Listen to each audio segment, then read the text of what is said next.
Hello guys, this is Panzermeister36. Today's video is sadly going to be our final video on the Tiger 1 here. Last week we looked at applying some mud effects to the lower hull, and today we're going to be continuing that process by applying some mud effects to the wheels and the tracks. For the most part, we're going to be using the same products we used last week, but I'm going to be applying them in different ways. I've got a really good technique for maintaining nice texture when you apply pigments over top of the enamels. In addition, we're also going to look at getting some nice metallic effects on our tracks. These are Frio model tracks, so first I'm going to blacken them, and then I'm going to sand off the edges to make some nice metallic wear effects that you can only really get with metal tracks. As always, I hope you guys enjoy and learn something new. And now, let's get started. To begin the video, I'm going to show you guys how to burnish some metal tracks. I have a few key ingredients here, the first of which is some warm soapy water. We're also going to need some blackening agent. Here I have a two-part product from VMS. And I also have a toothbrush and an old paintbrush that I'm going to use to scrub the tracks. And of course we need some metal tracks. These are Tiger 1 Late from Frio model. Now these have to be metal tracks. You can't use plastic tracks with blackening solution because it's almost like an acid bath and it actually reacts with the metal. If you look at the tracks, in some places we have some weird stuff on them which I suspect is mold release agent or otherwise, so it's not good. That's why I begin by washing the tracks in a little bit of warm soapy water just to clean them off a little bit. I gently scrub them with an old paintbrush, and this is just to make sure they're nice and clean. Now I'm going to apply the first part of the two-part VMS blackening agent. This is the activating bath, and it's entirely reusable, so for that reason I just dumped the entire bottle into this old bowl here. We're going to pour it back in later, so it's all right.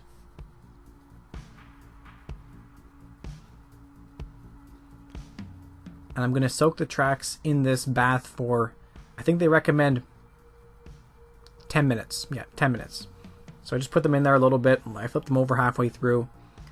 It's also important to gently scrub them with a toothbrush or something, because you can get spots where air bubbles will form in the detail of the tracks, like near the guide horns or other details, and you want this product to get in all the little nooks and crannies. After 10 minutes, you can see how they've darkened up a little bit already compared to these other tracks here, which are still basically white. When I'm done, I pour the product back into the bottle here because it's entirely reusable. And you can see it only dropped like a centimeter. It seems to last a long time.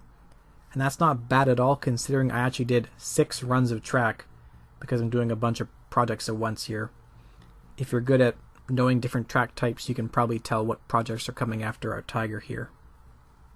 Alright, now for step 2, we're going to use the VMS Black Track Pro Blackening Bath. This is the second part of the 2-step process.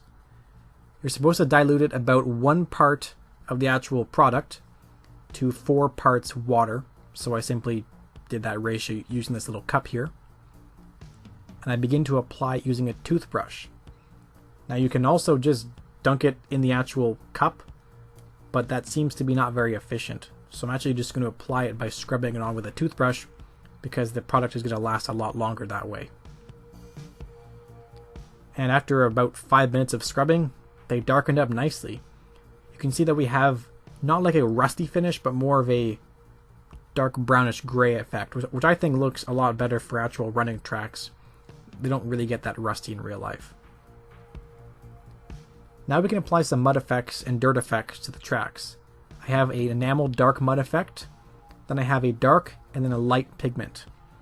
I used these products last week to make the mud effects on the lower hull, and today we will continue that process, but I'm just going to apply them to the tracks and also the wheels in a minute. Step 1 is to apply the dark enamel wash randomly to areas where I think I'm going to just want maybe a darker mud effect. So I'm not really planning this out, I'm just applying it a little bit randomly because of course in real life weathering occurs randomly. I simply apply it in a few different areas. We're going to modify this later with pigments, of course.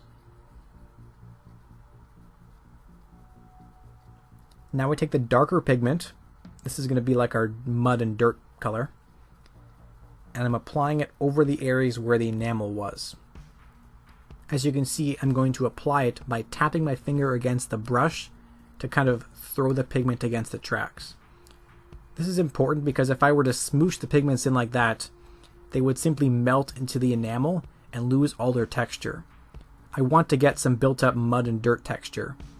So if I'm applying it over the bare tracks where there's no enamel, I can just push it on. But over top of the enamel effect, I have to do this tapping motion if I want some nice muddy texture.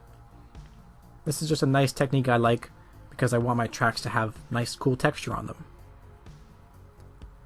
Now I'm taking the lighter pigment and I'm just going to apply this over some of the more dry areas, i.e. areas where there's no enamel. And this is just going to give us some more colors to our finish and give us more variation. And that always looks interesting.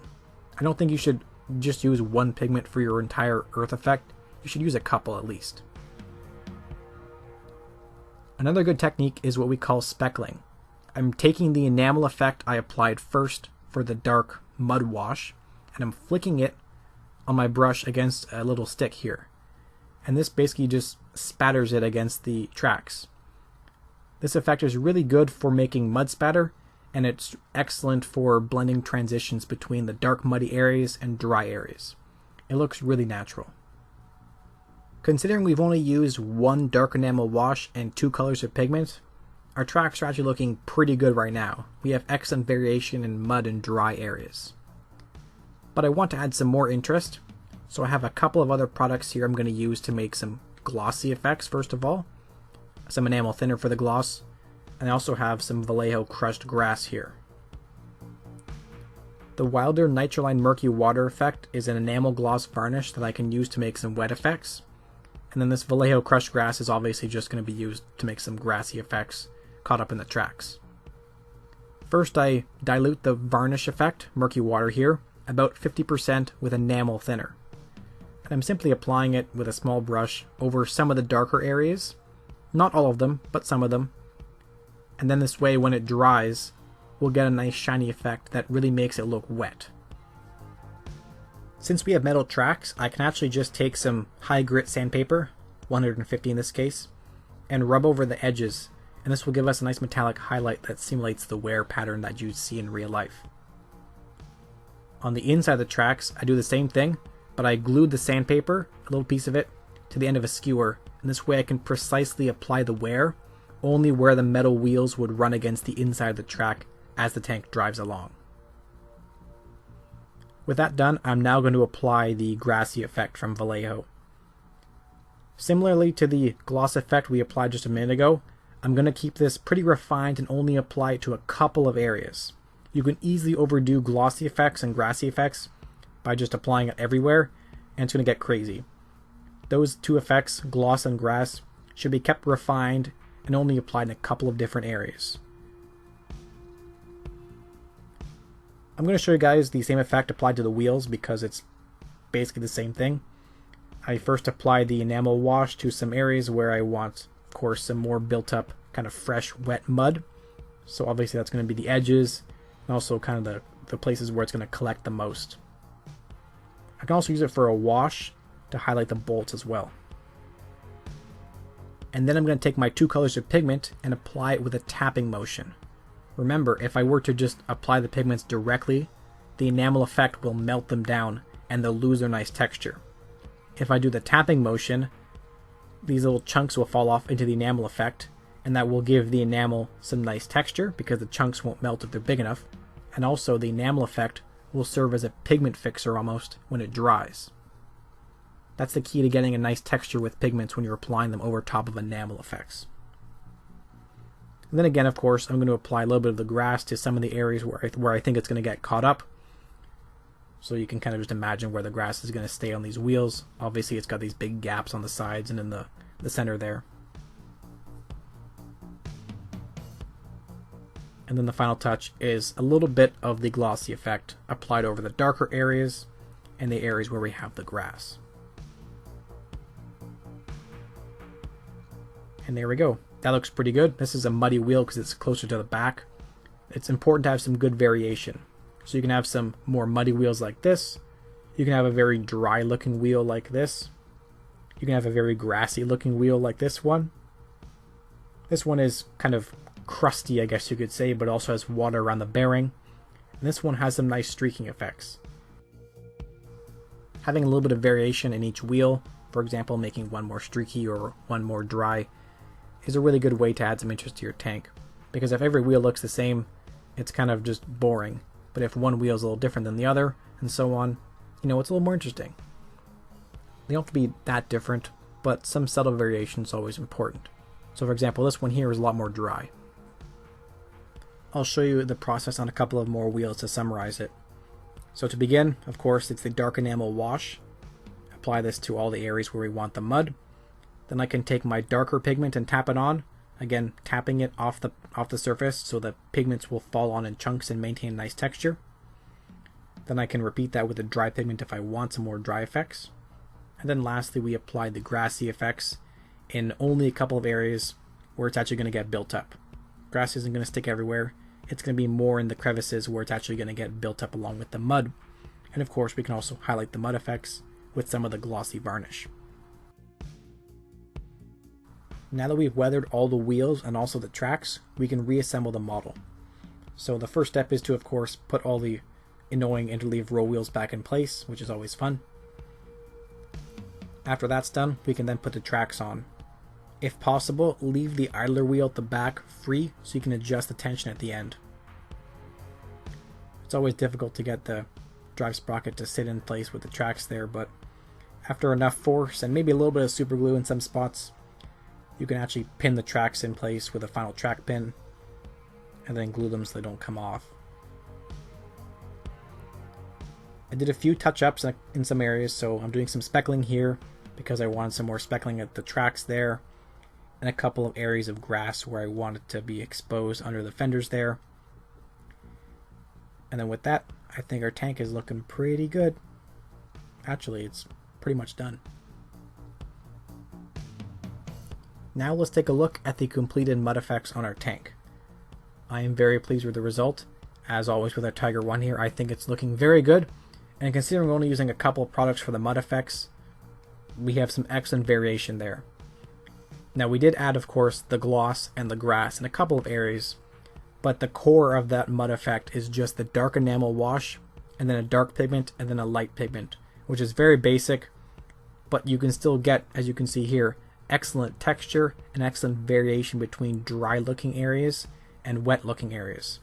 You don't need a ton of crazy different products to get nice variation in your mud effects. We can make do with just the bare bones essentials. Also, our metal tracks look excellent.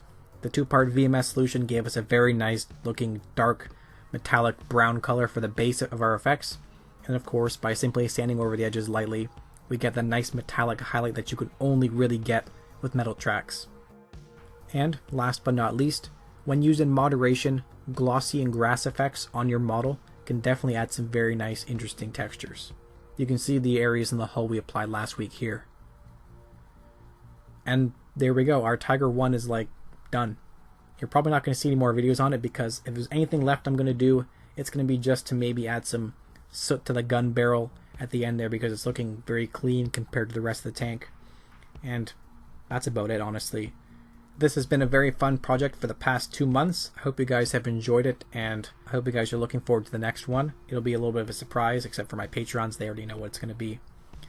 As always, after you're done watching this video, go over to Night Shift's channel and check out his own video on his Tiger 1. He's going to be finishing his off today as well. Of course, a big thank you to my Patreon supporters. They really help me out making these videos. And I will see you guys next week. Goodbye and happy modeling.